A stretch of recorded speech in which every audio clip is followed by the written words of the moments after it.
नमस्कार, आप देख रहे हैं विशेष। आपके साथ मैं हूं जीनत सिद्दीकी। एक तरफ शांति की बातें तो दूसरी ओर घात। चीन समझ रहा था कि वो धोखे से हिंदुस्तानी सैनिकों को मार देगा, लेकिन जब पलटवार हुआ तो एक वीडियो जारी कर चीन गीदड़ भभकी देने लगा। चीन को लगा था कि ये 1962 का भारत है, लेकिन वो नहीं समझ पाया कि 2020 में हिंदुस्तान हिसाब करना जानता है।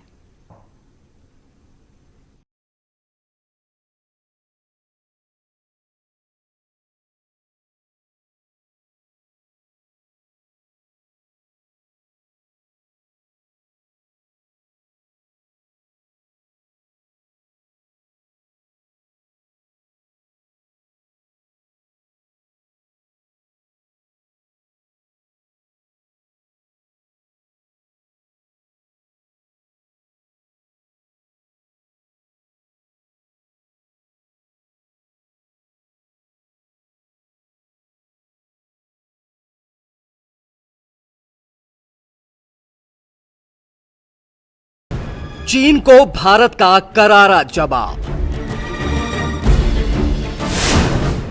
गलवान घाटी में भारतीय सेना ने दिखाया दम। न गोली चली न बम, और चीन के 40 से ज्यादा सैनिकों को मार गिराया।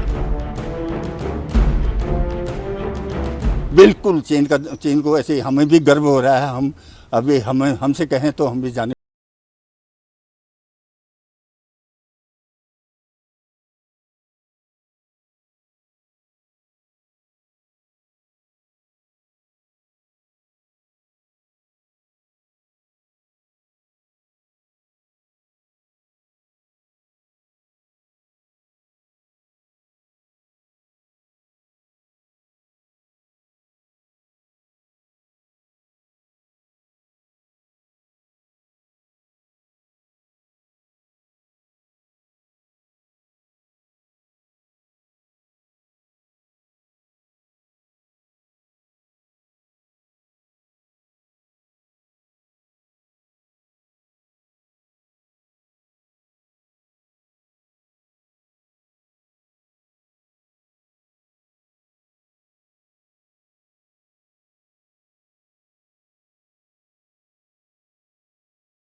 ईंट का जवाब पत्थर से देना है ना सर।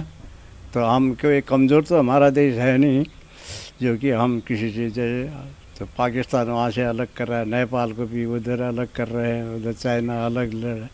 तो हिंदुस्तान ने एकदम से डरना भी नहीं, मुकाबला करना।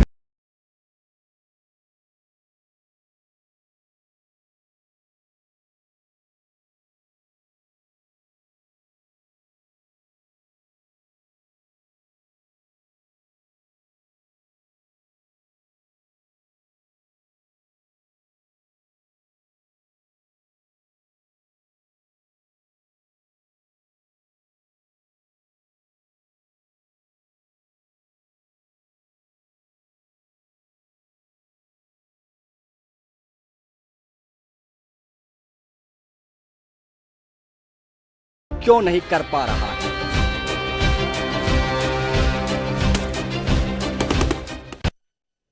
पंद्रह जून को भारत और चीन के बीच गलवान घाटी में हिंसक झड़प हुई, जिसमें हिंदुस्तान के 20 सैनिक शहीद हो गए और चीन के 40 से ज्यादा सैनिकों के मारे जाने की खबर है। और इसके बाद भारत और चीन के बीच लद्दाख बॉर्डर पर मई से जारी तनाव अब काफी बढ़ गया है। 6 जून को हुई बैठक में चीन ने वादा किया था कि वो अपने सैनिकों को पीछे हटाएगा, लेकिन उसने ऐसा नहीं किया। फिर क्या हुआ, इसके इनसाइड स्टोरी को समझिए।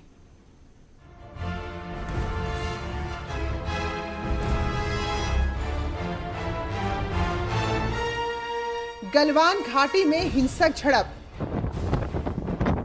खूनी भिड़ंत की असली कहानी क्या है? क्यों भारत से टकराना चाहता है चीन? 1962 के बाद चीन ने 2020 में फिर क्यों तोड़ा भरोसा? इन सारे सवालों का जवाब समझने से पहले तस्वीर देखिए। यहीं पर 15 जून को चीन और भारत की सेनाओं के बीच झड़प हुई। ये वही गलवान घाटी है जिसमें चीन कई दिन से अतिक्रमण कर रहा था। दोनों देशों की सीमाओं के बीच झड़प के बाद न्यूज एजेंसी रॉयटर्स ने तस्वीरें जारी की हैं। इस तस्वीर के जरिए दावा किया जा रहा है कि झड़प के बाद चीन ने यहां पर अपनी सेना की संख्या भी बढ़ा दी है। गलवान घाटी में चीन बड़ी तैयारी कर रहा है। हालांकि हिंदुस्तान भी अब अपनी सैनिकों की संख्या बढ़ा रहा है। किसी भी हालात से निपटने के लिए भारत की सेना तैयार है। लेकिन सवाल ये है कि 15 जून को दोनों सेनाओं के बीच झड़प क्यों हुई? आखिर क्या वजह थी कि चीन ने भारतीय सेना पर हमला बोल दिया? दरअसल चीन की सेना मई में भारत की सीमा में घुसी थी और गलवान घाटी में कब्जा करने की नीयत से जम गई। जब हिंदुस्तान की फौज ने उन्हें वापस जाने के लिए कहा तो वो नहीं गए। इसके बाद दोनों देश की सेनाओं के बीच विवाद की स्थिति बन गई। इस मामले को सुलझाने के लिए 5 जून को भारत और चीन के बीच परस्पर सैन्य बातचीत भी हुई और फिर 6 जून को डिप्लोमेटिक चैनल के जरिए मामले पर चर्चा भी हुई। 6 जून को बातचीत में चीन पीछे हटने के लिए तैयार हो गया। भारत की सेना भी राजी हो गई और अपने कैंप लौट आई। 15 जून को भारतीय सेना मौके का मुआयना करने निकली। सेना के अधिकारी देखना चाहते थे कि चीन की सेना पीछे हटी भी है या नहीं। जैसे ही भारतीय सेना LAC के पास गलवान घाटी में पहुंची तो उसने देखा कि चीन की सेना वही है, जबकि बातचीत के मुताबिक उनको पीछे हट जाना चाहिए था। भारतीय सेना ने चीन के सैनिकों से जब पीछे हटने के लिए कहा तो वो मारपीट करने लगे। कटीले रॉड और पत्थर से सेना के जवानों पर हमला बोल दिया और अचानक हुए इस हमले से भारतीय जवान भी हैरान रह गए। लेकिन छोटी टुकड़ी होने के बावजूद हमारे जांबाज चीन की सेना पर भारी पड़े। खतरनाक पहाड़ी होने की वजह से मुश्किलें ज्यादा थी, लेकिन वीर जवानों ने चीन की सेना से जमकर मुकाबला किया। इस बीच हमारे कई जवान नदी में गिर गए तो कई चट्टान से टकराकर अपनी जान गंवा बैठे। फिर भी चीन की सेना के कई सैनिकों को मार गिराया। 16 जून की शाम होते होते खबर आई कि इस झड़प में भारत के 20 जवान शहीद हो गए और चीन के 40 जवानों को मार गिराया। भारत ने अपने शहीदों की संख्या बता दी, लेकिन चीन छिपा रहा है। चीन नहीं चाहता कि उसकी जनता सच जाने, लेकिन सीमा पर आए हेलीकॉप्टर एम्बुलेंस बता रहे हैं कि चीन को भारी नुकसान हुआ है। वहां की जनता नाराज ना हो जाए, इसलिए जवानों के मारे जाने की खबर नहीं दी जा रही, बल्कि युद्ध की तैयारी का वीडियो जारी कर उनकी आंखों में धूल झोंकी जा रही है। Bureau report, news 18। चीन लगातार अपने इलाके में कंस्ट्रक्शन का काम जारी रखे हुए था। विकास कार्य में उसका सबसे महत्वपूर्ण चीज थी कि सड़कों का जाल बिछाना और सैन्य अड्डे स्थापित करना। भारत ने भी अपनी तैयारी पूरी की। 73 के करीब जो स्ट्रेटेजिक रोड जो है भारत सरकार ने चुनी थी कि उनको जो है बनाया जाएगा और भारत सरकार उसी लहजे से काम भी लगातार कर रही है और शायद यही वजह है कि जो विकास का काम भारत अपने इलाके में कर रहा है वो चीन को नागवारा गुजरा और शायद यही वजह है कि चीन ने इस तरीके का कदम उठाया। गलवान वैली में लाइन ऑफ एक्चुअल कंट्रोल इस समय सबसे हॉट पॉइंट है। इंडिया और चाइना के जवान आमने सामने हैं। इस बीच खबर यह भी है कि चीन ने LAC पर अपनी लगातार गतिविधियां तेज की हुई हैं। हालांकि भारत भी चीन की इस चालबाजी पर पैनी नजर बनाए हुए है।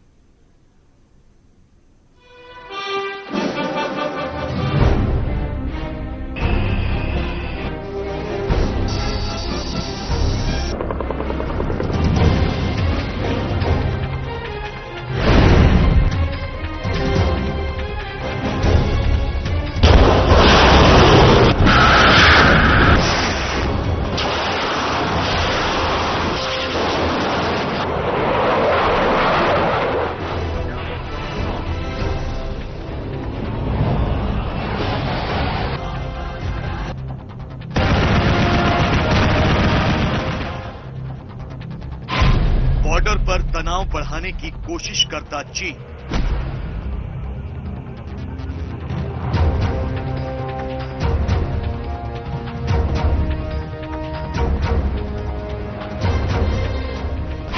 जमीन से आसमान तक चीन की जंग वाली सनक।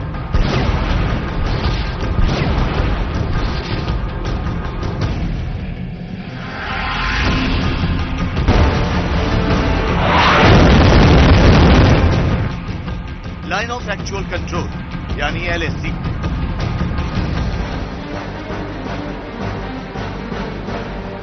यही वो इलाका है जहां चीन अपनी ताकत की नुमाइश कर रहा है। पहले तो चीन ने LAC से सटे इलाकों में अपने तंबू गाड़ दिए।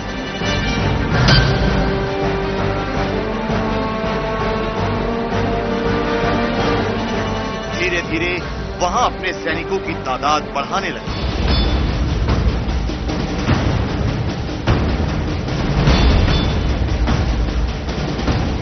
फिर बॉर्डर के पास मौजूद अपनी हवाई पट्टियों पर लड़ाकू विमान भी तैनात कर दिए। भारतीय इलाके में हो रहे निर्माण कार्य पर चीन इस तरह आंखें तरेर रहा है जैसे हिंदुस्तान ने कोई गुनाहे अजीम कर दिया। न्यूज 18 इंडिया को मिली एक्सक्लूसिव जानकारी के मुताबिक चीन अपनी वायुसेना को और ताकतवर बनाने की प्रक्रिया को तेज कर चुका है। कई सारे नए बदलाव किए जा रहे हैं। इसी के मद्देनजर चीन ने 12 नए एयरबेस तैयार किए हैं और चिंता वाली बात तो यह है कि इनमें से 3 एयरबेस उस थिएटर कमांड में आते हैं जो कि भारत की सीमा के साथ लगा हुआ है।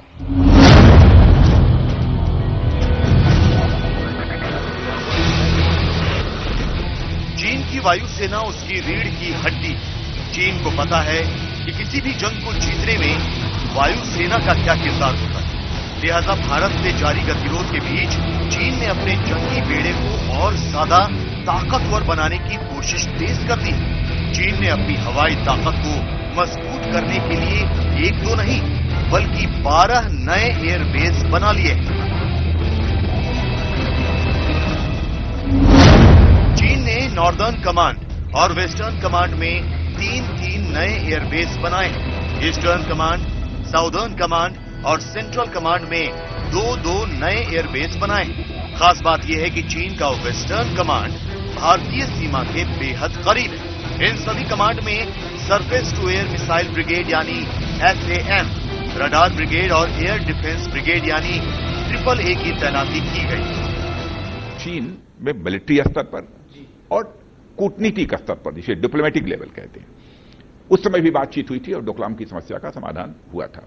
इसके पहले भी जब कभी भी कोई इस प्रकार की वारदात हुई है भारत और चीन के साथ, तो इसी प्रकार से सेना के स्तर पर और कूटनीतिक स्तर पर बातचीत के द्वारा उसका समाधान निकला है। आज के जो हालात हैं, मिलिट्री लेवल पर इस समय बातचीत चल रही है।